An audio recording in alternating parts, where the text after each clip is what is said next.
இன்றைக்கு நம்ம 4ஆம் வகுப்பு அறிவியல் பாடம் முதல் பருவத்தில் உள்ள பயிற்சி நூலில் உள்ளதை நம்ம பார்க்க இருக்கிறோம். முதல் பாடம் எனது உடல். உள்ளுறுப்புகள் அறிமுகம்.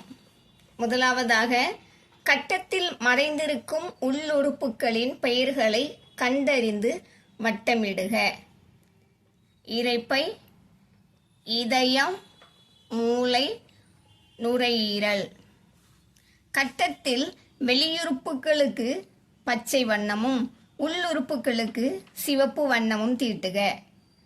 பச்சை வண்ணம் வெளியுறுப்புகள் இதெல்லாம் கண்கள், காதுகள், கால்கள், வாய், மூக்கு. இது எல்லாம் வெளியுறுப்பு பச்சை வண்ணம் தீட்டிருக்கும். அடுத்து சிவப்பு வண்ணம் உள்ளுறுப்புகள் சிறுநீரகங்கள், இதயம், இரைப்பை, நுரையீரல்கள், மூளை. மூளை. படத்தில் மூளையின் பகுதிகளை எடுத்து எழுதுக. இங்க கொடுத்துருக்காங்க, நம்ம பாகத்தை எடுத்து எழுதுறோம். முன்மூளை, நடுமூளை, பின்மூளை. பொறுத்துக. கட்டளை மையம் மூளை. மூளையின் பகுதிகள் 3. மூளையை பாதுகாப்பது மண்டை ஓடு. மூளையின் கட்டளைகள் சிதறி கிடக்கின்றன, அவற்றை கண்டறிந்து எழுதுக. இதுல இருந்து நம்ம எடுத்து எழுதியிருக்கிறோம். நட, ஓடு, பிடி, எடு, பேசு, பாடு. வண்ணமிடுக. மூளை படம் கொடுத்துருக்காங்க, இதுக்கு நம்ம வண்ணம் தீட்டணும். நுரையீரல்கள். கீழ்காணும் சொற்களை படத்திற்குரிய கட்டங்களில் நிரப்புக. கார்பன் டை ஆக்சைடு, ஆக்சிஜன் கொடுத்துருக்காங்க. இது நம்ம சரியா எழுதுறோம். இது ஆக்சிஜன், இங்க கார்பன் டை ஆக்சைடு. அடுத்து வண்ணமிடுக. இங்க படம் கொடுத்துருக்காங்க. நுரையீரல்கள், இரைப்பை கொடுத்துருக்காங்க. நீங்க இதுக்கு வண்ணம் தீட்டிக்கோங்க. இரைப்பையுடன் தொடர்புடைய சொற்களுக்கு மட்டும் டிக் குறியிடுக. ஜே வடிவம் இதுல டிக் பண்ணிக்கோங்க. அமில பொருட்கள் டிக் பண்ணிக்கோங்க. செரித்தல் அதுக்கு டிக் பண்ணிக்கோங்க. மற்ற ரெண்டுக்கும் டிக் பண்ண வேண்டாம். அடுத்து இதயம். இதயத்துடன் தொடர்புடைய சொற்களை கண்டுபிடித்து கோடிட்டு இணைக்க. இதயம் கொடுத்துருக்காங்க, இதுக்கு தொடர்புடைய சொற்கள் இதய தசை, இரத்தம், இரைத்தல். இந்த ரெண்டுக்கு மட்டும் நம்ம கோடு போட்டிருக்கோம். அடுத்து பொருத்தமான விடைகளை தேர்ந்தெடுத்து எழுதுக. நுரையீரல்கள், இதயம், இதய தசை கொடுத்துருக்காங்க. இது பொருத்தமானதை நம்ம எடுத்து எழுதியிருக்கிறோம். இரத்தம் இறைக்கும் உறுப்பு எது? விடை இதயம். இதயம் எந்த உறுப்பிற்கு இடைப்பட்ட பகுதியில் உள்ளது? விடை நுரையீரல்கள். இதயம் எத்தசையால் ஆனது? விடை இதய தசை. சிறுநீரகங்கள். சரியானவற்றிற்கு டிக் குறியும் தவறானவற்றிற்கு கிராஸ் குறியும் இடுக. சிறுநீரக வடிவம் அவரை விதை வடிவத்தில் இருக்கும், அதனால நமக்கு டிக் பண்ணியிருக்கோம். ஜே வடிவம் கிராஸ். சிறுநீரகம் சுத்திகரிப்பது. இது நீர் சுத்திகரிக்காது, அதனால நம்ம கிராஸ் பண்ணியிருக்கோம். ரத்தம் தான் சுத்திகரிக்கும், அதில் டிக் பண்ணியிருக்கிறோம். அடுத்து சிறுநீரகம் வடிகட்டுவது. நச்சுக்கள் அதில் டிக் பண்ணியிருக்கோம். சத்துக்கள்ல கிராஸ் பண்ணியிருக்கோங்க. சிறுநீரகங்களின் எண்ணிக்கை 1 போட்டிருக்காங்க, அதில் கிராஸ் பண்ணிக்கோங்க. சிறுநீரகம் 2, அதனால இங்கே நம்ம டிக் பண்ணிக்கோங்க. அடுத்து சிறுநீரகங்கள் கொடுத்துருக்காங்க, உங்களுக்கு பிடித்தமான வண்ணம் தீட்டிக்கோங்க. பற்கள். ராமுவுக்கும் சோமுவுக்கும் அவரவர் பற்களுக்குரிய பலூன்களை கண்டுபிடித்து இணைக்க. ராமு, சோமு இவங்களுக்குள்ள பற்களுக்கு இவங்களுக்கு சரியான இதை நம்ம மேட்ச் பண்ண போறோம். ராமு நிலைத்த பற்கள் 32. அடுத்து ராமுவுக்கு விழுந்தால் மீண்டும் முளைக்காது, ஏன்னா அவருக்கு வயசாயிடுச்சு. அடுத்து சோமு. சோமுக்கு பால் பற்கள் 20. சோமுவுக்கு முதல் தொகுதி பற்கள். சோமு 6 மாதம் முதல் வளர்வது பால் பற்கள். பற்களுக்கு பலம் தரும் உணவுகளுள் உனக்கு பிடித்த ஏதேனும் ஒரு உணவுப் பொருட்களின் படத்தினை வரைந்து வண்ணம் தீட்டுக. உங்களுக்கு பிடித்த ஏதாவது ஒரு உணவுப் பொருளை வரைந்து நீங்கள் வண்ணம் தீட்டிக்கோங்க. இங்கே மீன் வரைந்து வண்ணம் தீட்டப்பட்டிருக்கின்றன. அடுத்து எலும்புகள் மற்றும் தசைகள். வாக்கியங்களை படித்து அவை எலும்புகளுக்கு பொருத்தமானவை எனில் ஏ எனவும் தசைகளுக்கு பொருத்தமானவை எனில் த எனவும் கட்டத்தில் எழுதுக. இந்த கட்டத்தில் நம்ம எழுத போகிறோம். ஃபஸ்ட்டு உடலுக்கு வடிவத்தை தருவது.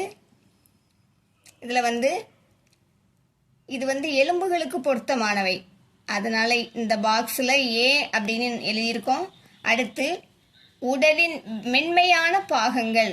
இது தசைகளுக்கு பொருத்தமானவை, அதனால அந்த பாக்ஸில் தேனி போட்டிருக்கோம். அடுத்து கடினமான உறுப்பு எலும்பு, அதனால ஏனி போட்டிருக்கோம். ரப்பர் பட்டை போன்று நீண்டு சுருங்குவது தசை, அதனால த அப்படின்னு பாக்ஸில் எழுதியிருக்கோம். அடுத்து எலும்புகளுக்கு வலு சேர்க்கும் உணவுகளுக்கு மட்டும் வட்டத்தில் வண்ணமிடுக. முட்டை, அதில் அந்த கலர் பண்ணியிருக்கிறோம். அடுத்து பால் கலர் பண்ணியிருக்கோம். பாலாடை கட்டி, இந்த 3க்கும் கலர் பண்ணிக்கோங்க. அடுத்து என் பக்கம். இந்த பக்கத்தில் இதுவரை நம்ம பார்த்த பாடத்திலேருந்து உங்களுக்கு பிடித்த ஒரு படத்தை நீங்கள் வரைஞ்சி வண்ணம் தீட்டிக்கோங்க. மாதத்தேர்வு. பத்தியை படித்தும் செயல்பாடுகளின் வழி கற்றவற்றை நினைவு கூர்ந்தும் அனைத்து வினாக்களுக்கும் விடையளி. வினாக்கள். இதய துடிப்பை அறிய உதவும் கருவி எது? விடை ஸ்டெதஸ்கோப். மூச்சை உள்ளிழுத்து வெளிவிடும் போது நுரையீரலுக்குள் சென்று வெளிவரும் வாயுக்கள் முறையே? விடை ஆக்சிஜன், கார்பன் டை ஆக்சைடு. மாணவர் கூறிய விழுந்து விடும் பற்கள் மற்றும் மருத்துவர் கூறிய முளைத்துவிடும் பற்கள் முறையே? விடை பால் பற்கள் மற்றும் நிலைத்த பற்கள். எலும்புகளும் தசைகளும் ஆரோக்கியமாக இருக்க நாம் என்ன செய்ய வேண்டும்? விடை அ மற்றும் ஆ, அதாவது உடற்பயிற்சி செய்ய வேண்டும், சத்தான உணவு சாப்பிட வேண்டும். பத்தியில் குறிப்பிடப்படாத வெளியுறுப்பு எது? விடை மூக்கு. வளரறி மதிப்பீடு. சரியான விடையை தேர்ந்தெடுத்து நிழலிடுக. சரியான கூற்றை தெரிவு செய்க. விடை 1 மற்றும் 3, அதாவது நுரையீரல்கள் மார்பு பகுதியில் அமைந்துள்ளன. நுரையீரல்கள் சுவாசத்திற்கு உதவுகின்றன. கீழ்காண்பனவற்றுள் எந்த உறுப்புகளுக்கு இதயம் இரத்தத்தை அனுப்புகிறது?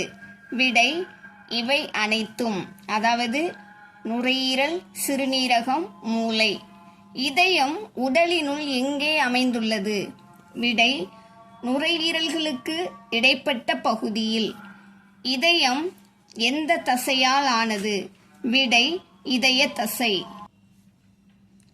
அடுத்து கோபி பழங்கள், காய்கறிகள், பால் பொருட்கள் போன்ற சத்தான உணவுப் பொருட்களை எடுத்துக்கொள்ளாத காரணத்தால் அவனுடைய நிலைத்த பற்கள் சில விழுந்துவிட்டன. இதனால் கோபி எதிர்கொள்ளும் பிரச்சனை என்ன? விடை உண்பதிலும் பேசுவதிலும் சிரமம். கணியன் விளையாடி களைப்படைந்து விட்டான்.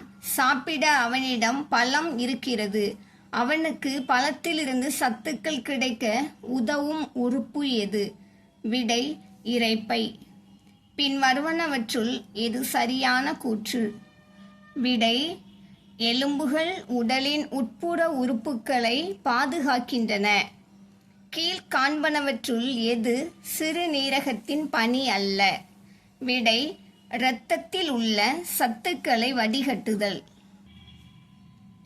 உனக்கு தெரியாத ஒரு நபர் என்னுடன் வா, உனக்கு இனிப்புகள் வாங்கி தருகிறேன் என்று கூறுகிறார் என்றால் நீ செய்யக்கூடாதது எது?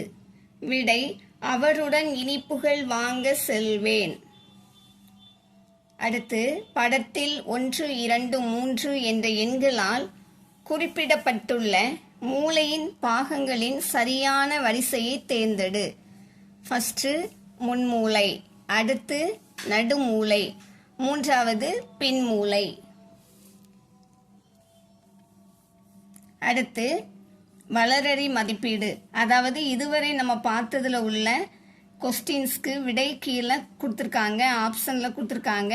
அதில் சரியான விடையை நீங்கள் ஷேர் பண்ணிக்கோங்க. இதுபோல் இன்னும் அநேக பயனுள்ள வீடியோக்கள் நம்ம சேனலில் வெளிவரும். பார்த்து பயன்பெறுங்க. சப்ஸ்கிரைப் பண்ணிக்கோங்க. உங்கள் ஃப்ரெண்ட்ஸுக்கும் ஷேர் பண்ணுங்கள். தேங்க்யூ.